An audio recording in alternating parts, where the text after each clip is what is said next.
Hi. Okay, very quickly, those of you who have a seat empty next to you, where are you? Because there are going to be people coming in late. So do me a favor, move up so that we have an empty row in the back for the people who arrive.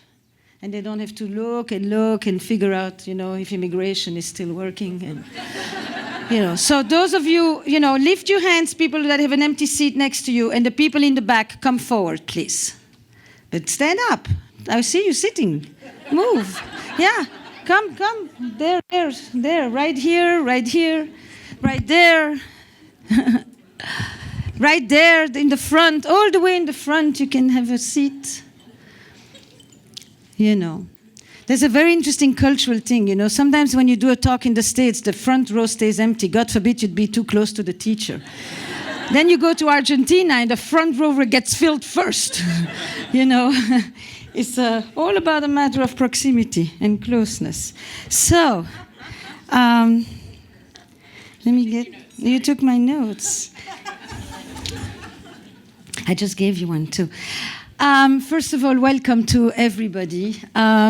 I'm Esther Perel. It's an absolute pleasure and honor to have you all here.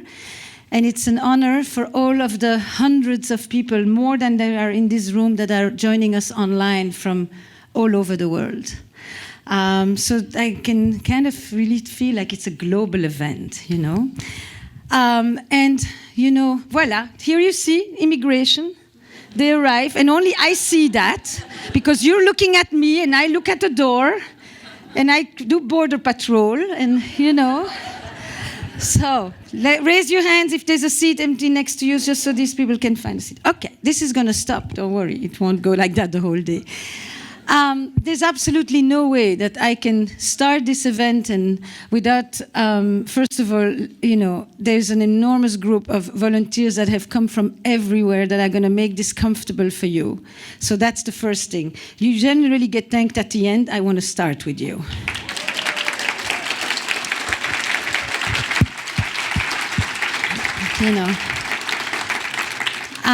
And then the mastermind of sessions, which I will explain to you in a moment, is Nick Oxenhorn. Where is Nick? Nick, are you in this room? Are you? No, because he's taking care of everything. So that's the thing. That's it. The person who does the most is often invisible. But Nick, Lindsay, who is sitting right there, who's my partner on all of this, Amanda and Jen, who are on my team. I mean, people, it's really important. You cannot do any of these things alone. And as therapists and coaches, but particularly as a clinician for so many years, I did everything alone. Everything, you all know. We are used to that.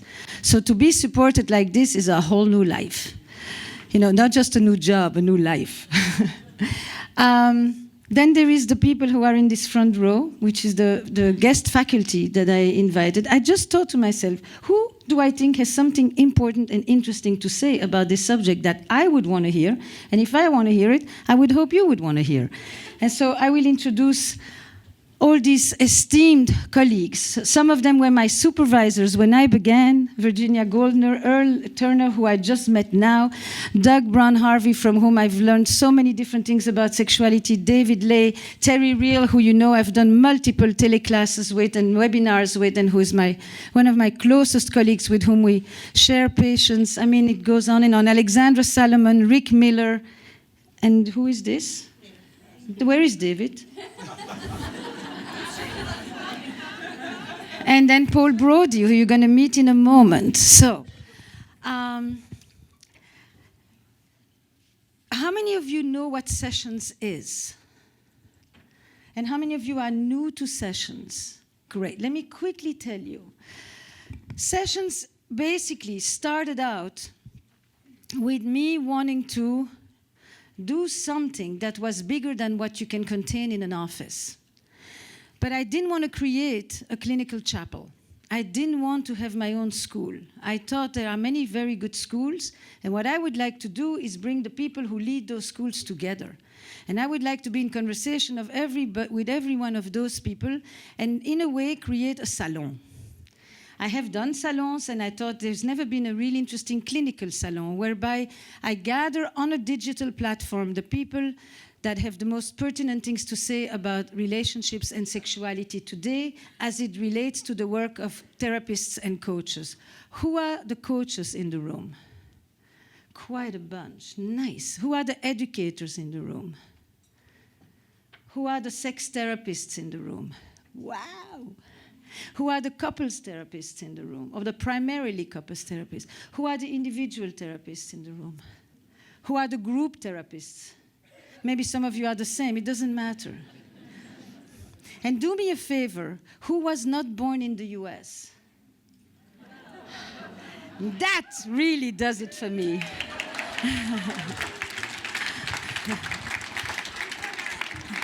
Huh? One Argentinian right here, front row, as I said.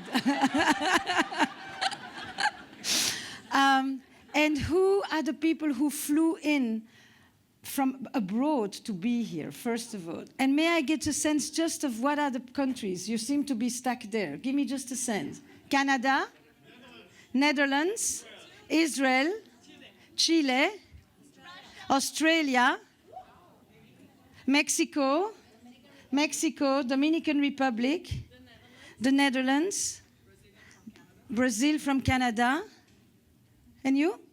Brazil, amazing. Yeah? Russian from Dublin. Yeah, I like the from there, but really there, but now here. You know, this is the new construct of identity, you know? Yes. Belgium. Hey, hi. So I am from Belgium too.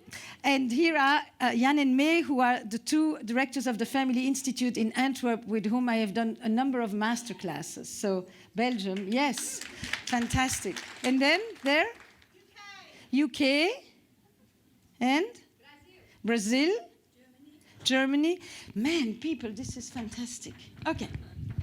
So each month I interview one of the people that I want to learn from and that I want us to learn from online. And each month, that person together with me does another webinar with case consultations where we answer the granular question about how we do the actual clinical or coaching work. The goal is to have a multidisciplinary perspective, to be multicultural, to be multilingual, and to break down a whole bunch of silos which are often existing in our field as well as they are existing more and more in the world that we live in. You know, it's really about talking with those people that we don't generally talk with. And there's also primarily listening to the people that we don't usually listen to. So there's a particular moment, I think, when it comes to relationships right now with a lot of restlessness. A lot of restlessness and a lot of challenge as to how we deal with differences of opinion, with breaches, with the disagreements, and so forth. And it produces a lot of anxiety. So if you came in with some of that anxiety, since we're going to be dealing with a rather complex and sometimes controversial topic, could you take a deep breath? Why I'm hosting this event is that everybody's talking about masculinity at this moment. From pop culture to politics, there's a lot of questions about what masculinity means, how it affects us, what are the roots of masculinity, how does it shape individuals and cultures, and how it is changing across generations. If we talk about Me Too, if we talk about Time's Up, if we talk about Never Again, if we look at the rise of authoritarian regimes, if we look at the proliferation of violence and shootings, if we talk about the closing of factories, if we're looking at fathers in the context of divorce who are completely absent, or fathers in the context of divorce who are fighting to remain connected to their children, underlying all those major socio-political issues lies the subject or the topic of masculinity. And when that happens, we're talking about the fate of men, but we're also talking about the fate of their male partners, female partners, their children, their friends. Underlying all these topics and these issues, we deal with the subject of men today.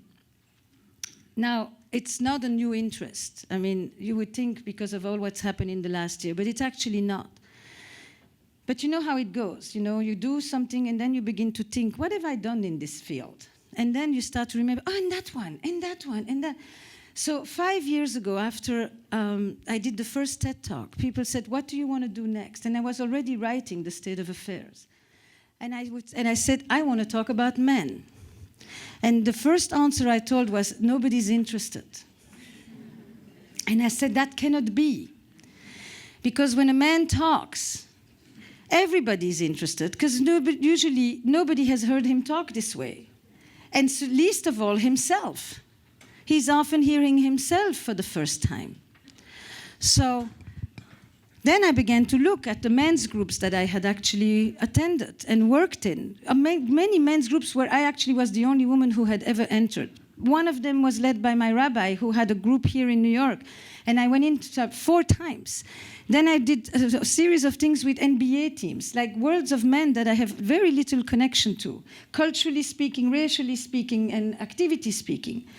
My practice, when I began to tally it up, has been predominantly men, and men from all backgrounds, economic and racial backgrounds. I practice in 7 languages, so it's not difficult for me to actually really have diversity in the office.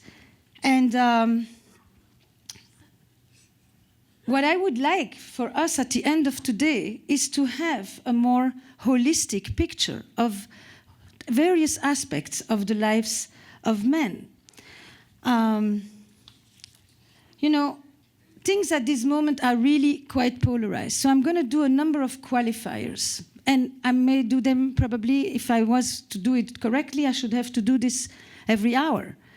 But I'm going to do it once, because the trolls are out there.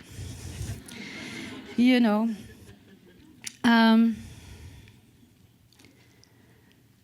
And the problem today sometimes is that if you talk about something, you are being responded to not about the thing that you said, but about the thing that you didn't say. You know what I'm saying. So, don't do this to me. Or to any of our speakers, for that matter. This is not a gender comparative course. This is not a gender comparative course.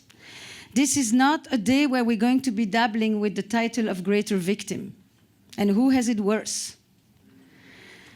This is not a day where we're going to talk about the angelic view of women and the demonic view of men.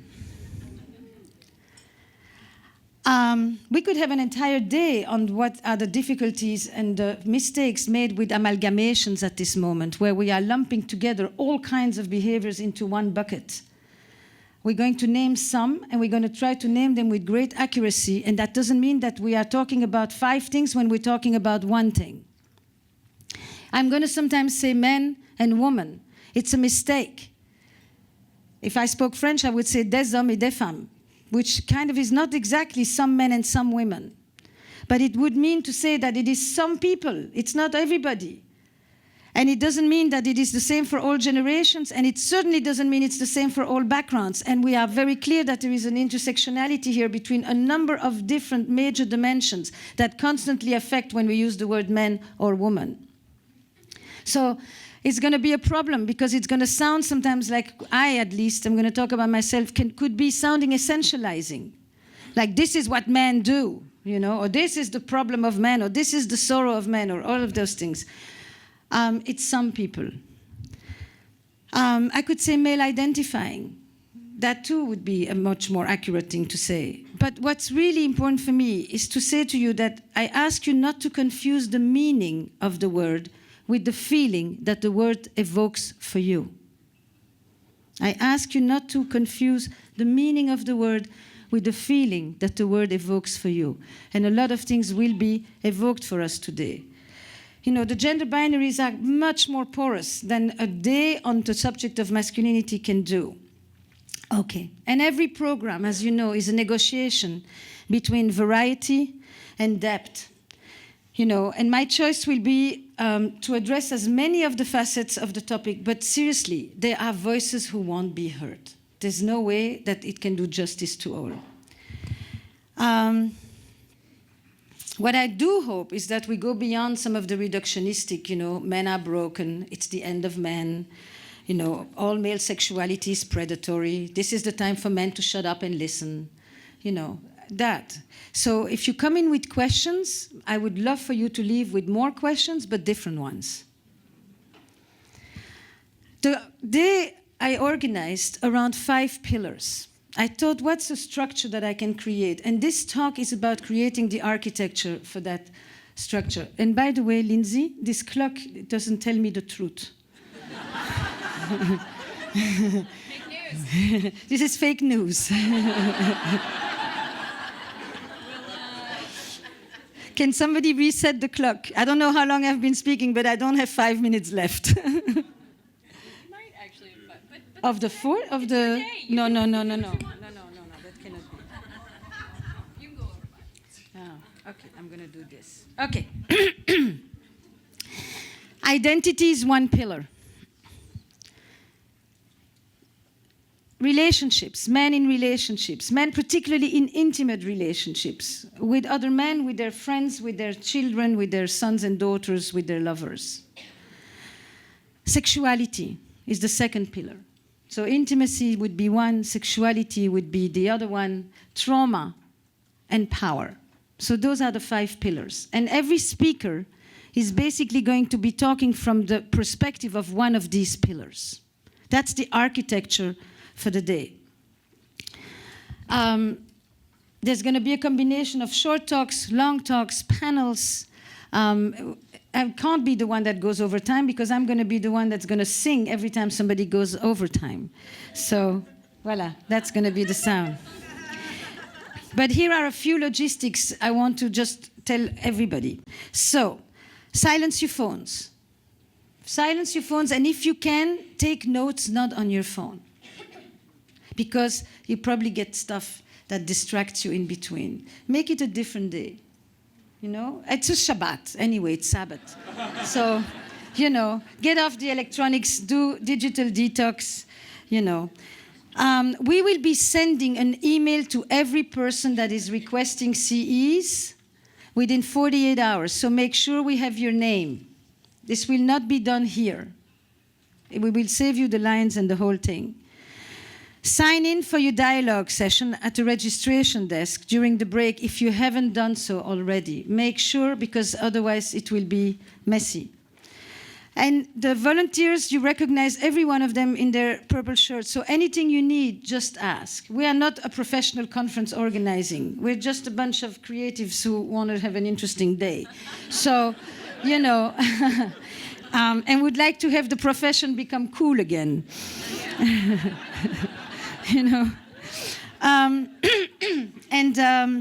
The event is being captured on the hashtag Sessions Plural Live 2018. Hashtag Sessions Live 2018.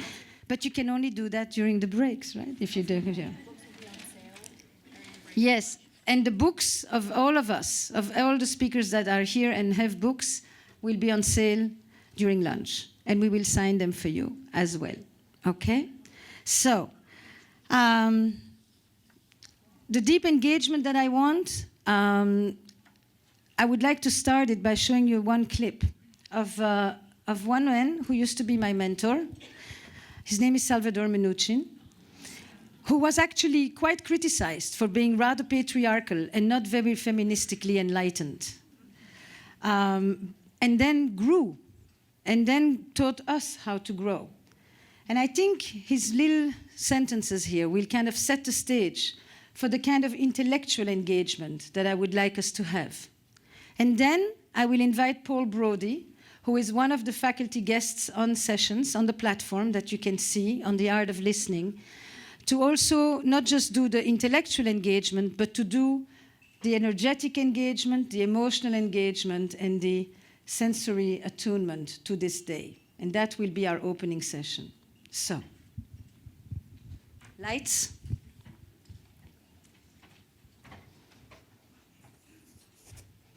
Okay, because I start with the idea that all the people that come to therapy are wrong. And they are wrong because they are certain. And certainty is the enemy of change. And so, empathy is to be able to understand the way in which a person is in life. But a therapeutic empathy needs to add to that the courage to challenge, the courage to challenge the way in which the people are engaged in patterns that do not allow them to grow up. So the question is, how do you challenge? And how do you challenge in such a way that people will hear you? Because if you challenge directly, people will say, people will not come the next time, and that you don't want to. So you challenge by saying, you are richer than you are. You are richer than what you think you are. You have roads that you had traveled and you had forgotten. And join me in a trek of rediscovering the complexity of your life. You said that to individual people, you said that to families, and then different people do it different ways. So my view of therapy is that you introduce uncertainty. You introduce confusion, you introduce curiosity, you introduce hope, and you introduce complexity.